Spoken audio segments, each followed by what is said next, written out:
Dobro. History. Archive. 오늘 저희가 함께 살펴볼 자료는 청취자께서 보내주신 안양 초등생 유괴 살인사건 심층조사 보고서입니다. 2007년 12월 25일 모두가 행복을 말하던 그 크리스마스에 안양에서 두 명의 아이, 이혜진 양과 우예슬 양이 사라졌습니다. 네. 이 보고서를 통해 우리는 이른바 크리스마스의 악몽이라 불리는 이 끔찍한 사건이 어떻게 시작됐고 또 77일간의 미스터리가 어떻게 풀렸는지, 그리고 이 비극이 우리 사회에 어떤 질문을 던졌는지 좀 깊이 파고들어 보려고 합니다. 네, 이 보고서의 핵심은 한 두 가지 정도로 요약할 수 있을 것 같아요. 어떤 건가요? 하나는 평범한 이웃이라는 그 가면 뒤에 숨어있던 포식자의 실체고요. 다른 하나는 결정적인 순간의 실수가 어떻게 비극을 키웠는가 하는 점입니다. 그렇군요. 저희는 보내주신 자료를 바탕으로 사건 발생부터 범인 검거, 그리고 그 이후 남겨진 사람들의 이야기까지 쭉 따라가 보면서 이 사건이 단순히 과거의 기록이 아니라 현재 우리에게 무엇을 말하고 있는지 함께 생각해 보겠습니다. 좋습니다. 그럼 사건의 시작부터 한번 따라가 보죠. 2007년 12월 25일 오후 5시경 이혜진 양과 우예슬 양이 안양 문예회관 근처 놀이터에서 놀다가 이제 함께 집으로 향한 게 마지막 모습이었어요. 네. 보고서를 보면 크리스마스라 거리에 사람도 꽤 있었을 텐데 정말 흔적도 없이 사라졌다는 게 이게 참 믿기지가 않아요. 바로 그 지점이 이 사건의 범행이 얼마나 치밀하고 또 신속하게 이루어졌는지를 보여주는 대목이죠. 그러니까 불특정 다수를 노린 묻지마 범죄가 아니라 범인이 아이들의 동선을 어느 정도 파악하고 있었던 가능성, 즉 면식범의 가능성을 처음부터 시사하고 있었던 거예요. 동네 사람이었을 수 있다는 거군요. 네. 하지만 정말 안타까운 건 그 이후의 대응입니다. 초기 대응, 이른바 골든타임 말씀이시군요. 맞습니다. 우예슬 양 어머니가 실종 신고를 한 게 다음날 새벽 0시 20분경이었어요. 그런데 경찰이 이걸 단순 가출이 아닐 수 있다고 보고 범죄 관련 실종으로 공식 판단한 건 27일이었습니다. 이틀이나 지난 뒤였네요. 네, 실종된 지 거의 40시간이 지난 뒤였죠. 이 40시간이라는 공백, 이게 범인에게 증거를 없애고 아이들을 은닉하고 심지어는 끔찍한 일을 저지를 충분한 시간을 줘버린 셈이 됐습니다. 40시간이라니 정말 너무나 긴 시간이네요. 보고서 뒷부분에 나오는 그 피해자 가족들의 고통을 생각하면 이 놓쳐버린 시간이 더 뼈아프게 다가옵니다. 네, 그래서 이 사건 이후로 아동 실종 사건에 대한 대응 매뉴얼이 완전히 바뀌게 되는 하나의 계기가 되기도 했죠. 결국 사건은 공개 수사로 전환됐지만 무려 77일 동안 아이들의 행방은 묘연했습니다. 보고서를 보면 수만 명의 경찰 인력이 투입되고 전단지가 전국에 뿌려졌지만 정말 아무런 성과가 없었어요. 맞아요. 사회 전체가 불안에 떨었죠. 이렇게 수사가 막막하게 흘러가는데 도대체 어떻게 범인을 찾았다는 건지 궁금했어요. 그런데 보고서의 이 다음 부분이 정말 영화 같더라고요. 그렇죠. 이 교착 상태를 깬 건 현장에서 발로 뛰는 수사가 아니라 컴퓨터 앞에 앉아서 찾아낸 숫자였습니다. 숫자요? 바로 데이터 마이닝 기법이었어요. 데이터 마이닝이요? 구체적으로 어떤 데이터를 분석한 건가요? 당시 경찰은 범인이 아이들을 차로 이동시켰을 가능성이 높다고 봤거든요. 그래서 안양 일대에 동일 전과자나 우범자들의 차량 기록을 샅샅이 뒤지고 있었어요. 네. 이때 수사팀의 눈에 한 남자의 이상한 렌터카 대여 기록이 걸려든 겁니다. 렌터카 기록이요? 네, 바로 용의자 정성현이었죠. 그는 이혜진 양의 집에서 불과 130m 떨어진 곳에 살고 있었고요. 130m요? 아니 바로 이웃이었네요. 정말. 그렇죠. 그런데 이 렌터카 기록이 왜 이상했냐면 정성현은 아이들이 사라진 12월 25일 당일 현대 소나타 차량을 빌렸다가 정확히 다음 날 반납했습니다. 한만해요? 네, 생각해보세요. 크리스마스에 특별한 여행 계획도 없는 동네 남자가 왜 굳이 차를 빌려서 고작 24시간 만에 반납했을까요? 그러게요. 뭔가 이상하네요. 이게 바로 수사관들의 직감을 날카롭게 자극한 지점이었어요. 자신의 차를 쓰면 추적당하기 쉬우니까 범행을 은폐하기 위해 일부러 렌터카를 이용하는 건 범죄자들의 전형적인 패턴 중 하나거든요. 자신의 흔적을 남기지 않으려는 계상된 행동이었군요. 정말 치밀하네요. 네, 이 작은 의심의 조각이 77일간의 미스터리를 푸는 첫 번째 열쇠가 된 겁니다. 그 렌터카 기록 하나로 수사가 급물살을 타기 시작했군요. 경찰이 바로 그 소나타 차량을 압수수색했는데 보고서를 보니 범인이 이미 세차까지 깨끗하게 마친 상태였다면서요. 맞아요. 사실상 증거가 다 사라졌다고 생각했을 것 같은데 여기서 과학 수사가 빛을 발하는군요. 맞습니다. 그게 바로 범인의 착각이었죠. 육안으로는 완벽하게 깨끗해 보여도 과학의 윤곽에 속일 수는 없었습니다. 어떻게 찾아낸 거죠? 국립과학수사연구원의 정밀감식팀이 트렁크 내부에 루미놀 씨약을 뿌리자 어둠 속에서 희미한 푸른 빛이 드러나기 시작했어요. 네. 그리고 그 혈흔에서 추출한 DNA가 실종된 이혜진, 우예슬 양의 DNA와 정확히 일치한다는 결과가 나왔습니다. 와. 이건 더 이상 빠져나갈 수 없는 스모킹건, 즉 결정적 물증이었어요. 추측과 정황만으로 진행되던 수사가 비로소 실체를 잡은 순간이었죠. 그런데 보고서에서 더 충격적이었던 건 그게 끝이 아니었다는 점이에요. 맞습니다. 경찰이 정성현의 자택을 수색했는데 집안 화장실 벽에서 발견된 혈흔이 집안에서요? 네, 그 혈흔이 우예슬 양의 DNA와 일치하는 것으로 확인됐습니다. 생각만 해도 끔찍한 일이죠. 평범한 이웃들이 살아가는 다세대 주택, 그 벽 하나를 사이에 두고 아이들이 희생되는 끔찍한 범죄가 벌어지고 있었다는 사실이 드러난 겁니다. 그렇게 범인의 입이 열리면서 모두가 간절히 바라면서도 동시에 두려워했던 아이들의 행방이 드러나기 시작하는데요.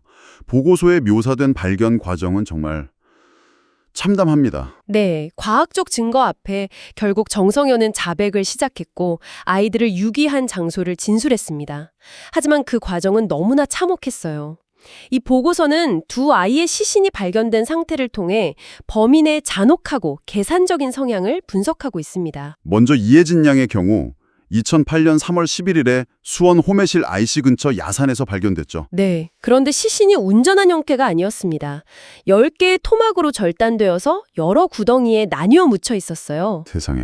보고서는 이걸 분산 매장 방식이라고 설명하는데 시신의 신원 확인을 최대한 지연시키고 수사의 혼선을 주려는 아주 냉혹하고 계획적인 범죄의 증거라고 분석합니다. 범죄를 은폐하려는 목적이었군요. 네. 범인이 얼마나 치밀했는지를 보여주는 대목이죠. 우예슬 양의 경우는 더 비극적이었어요. 시신 전체를 찾지 못했다고요? 그렇습니다. 3월 18일부터 시흥 군자천 일대에서 시신의 일부가 발견되기 시작했어요. 범인은 증거 인멸 효과를 극대화하기 위해서 시신을 하천에 유기한 겁니다. 물에다가? 네, 흐르는 물에 의해 시신이 훼손되고 흩어지기를 노린 거죠.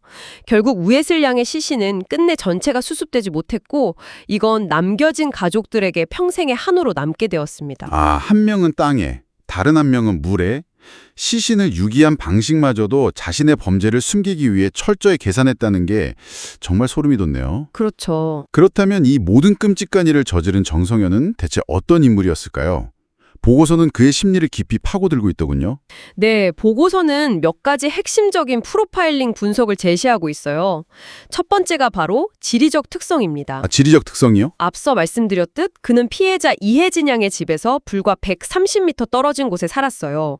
범죄 지리학에서는 이걸 버퍼존 내에서의 범행이라고 분석합니다. 버퍼존이요? 그게 무슨 뜻인가요? 쉽게 말해 범죄자가 자기 집과 너무 가까운 곳에서 범행하면 바로 의심받을 수 있잖아요. 네, 그렇죠. 또 너무 멀면 동선을 파악하거나 범행하기가 어렵고요.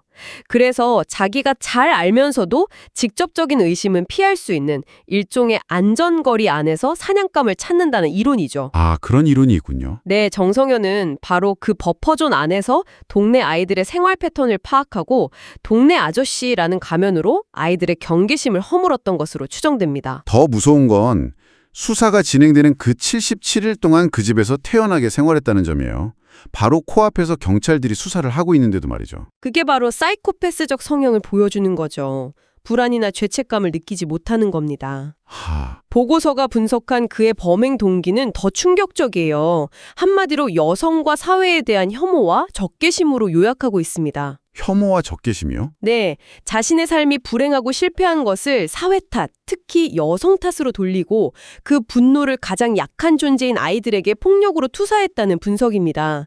실제로 그는 이 사건 외에도 2004년 군포에서 실종된 40대 여성 살해 사건의 범인이기도 한 연쇄살인범이었어요. 자신을 살인마라고 불렀다고 기자를 고소했다는 일화는 정말? 상식적으로 이해가 안 가네요.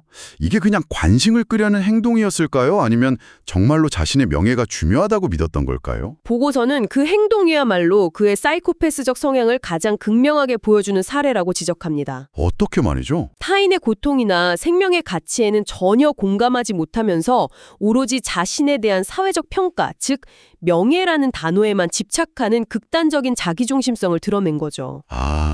그에게 살인은 끔찍한 범죄가 아니라 자신의 분노를 해소하는 수단이었을 뿐이고 살인마라는 칭호는 그저 자신을 불쾌하게 만드는 딱지 정도로 여겼을 가능성이 높다는 겁니다. 타인의 고통을 전혀 이해하지 못하는 거군요. 네, 그의 내면을 적나라하게 보여주는 사례라고 할 수 있습니다. 정말 보통 사람의 생각으로는 헤아릴 수가 없는 영역이네요. 결국 사법부는 정성년에게 사형을 선고했고 2011년 대법원에서 최종 확정되었습니다.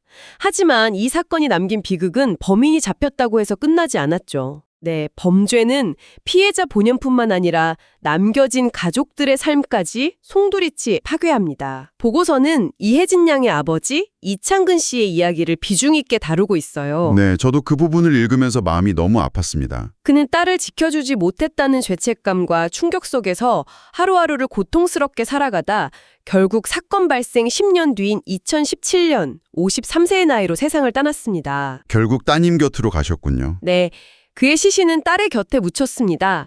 이 사건이 하나의 가정을 어떻게 완전히 붕괴시켰는지를 보여주는 가장 슬프고 아픈 기록이죠. 우예슬 양의 가족 역시 시신을 온전히 찾지 못했다는 그 고통 속에서 평생 지울 수 없는 트라우마를 안고 살아가야 했을 거고요. 맞습니다. 이처럼 뼈아픈 희생을 통해 우리 사회는 무엇을 배웠을까요? 이 사건이 분명 많은 것을 바꾸는 계기가 되긴 했잖아요. 맞습니다. 이 사건은 대한민국 아동 안전 시스템의 패러다임을 바꾸는 거대한 분기점이 되었습니다. 보고서는 몇 가지 중요한 변화를 짚어주고 있어요. 네. 우선 앞서 말했던 초기 대응 시스템이 완전히 개혁됐습니다. 아동 실종 신고가 들어오면 단순 가출로 보지 않고 즉각 강력범죄 가능성을 열어두고 수사 인력을 투입하는 코드 아담 제도나 엠버 경보 시스템 도입 논의가 이 사건을 계기로 본격화됐어요. 물리적인 환경 변화도 정말 컸죠. 이 사건 이후로 동네 골목마다 CCTV가 엄청나게 늘어났던 기억이 나요. 네, 그게 두 번째 변화입니다. 학교 주변이나 범죄 취약 지역을 중심으로 한 사회적 감시망, 즉 CCTV 설치가 폭발적으로 증가했죠. 맞아요. 세 번째는 지문 사전 등록지의 활성화입니다. 혹시 모를 실종에 대비해 아이들의 지문과 정보를 미리 등록해두는 제도가 보편화된 것도 이 사건의 영향이 컸습니다. 그리고 마지막으로 범죄 피해자 가족들에 대한 지원 문제도 사회적으로 공론화되었고요. 그렇습니다.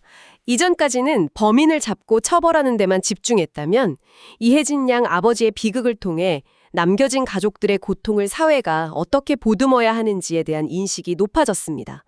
범죄 피해자 지원센터의 역할이 강화되는 등 제도적 변화를 이끌어냈죠. 오늘 우리는 안양초등생 사건 보고서를 통해 2007년 크리스마스에 시작된 한 비극적인 범죄의 전말과 그 이면을 깊이 들여다봤습니다. 평범한 이웃이 가장 위험한 포식자가 될 수 있다는 그런 섬뜩한 현실과 마주해야 했네요. 네, 이 보고서는 우리에게 과학 수사의 중요성과 또 초기 대응의 절박함을 동시에 가르쳐 주었습니다. 두 아이의 안타까운 희생이 헛되지 않도록 우리 사회가 아동 안전을 위해 무엇을 계속해야 하는지 끊임없이 질문을 던지고 있죠. 오늘 저희가 살펴본 자료를 통해 알 수 있듯이 이 사건은 CCTV를 늘리고 제도를 바꾸는 물리적, 시스템적 변화를 이끌어냈습니다. 분명 의미 있는 진전이죠. 하지만 청취자 여러분께 마지막으로 생각해볼 질문을 하나 남기고 싶습니다. 이 보고서는 결국 신뢰의 문제를 이야기하고 있는 것 같아요. 신뢰의 문제요? 네. 기술과 시스템이 우리를 지켜주는 시대에 살고 있지만 바로 옆집에 누가 사는지도 모르는 익명의 공동체 안에서 우리는 서로에게 과연 어떤 이웃이 되어야 할까요? 이것이 이 비극적인 사건이 10여 년이 지난 지금까지도 우리에게 던지는 가장 무거운 질문이 아닐까 싶습니다.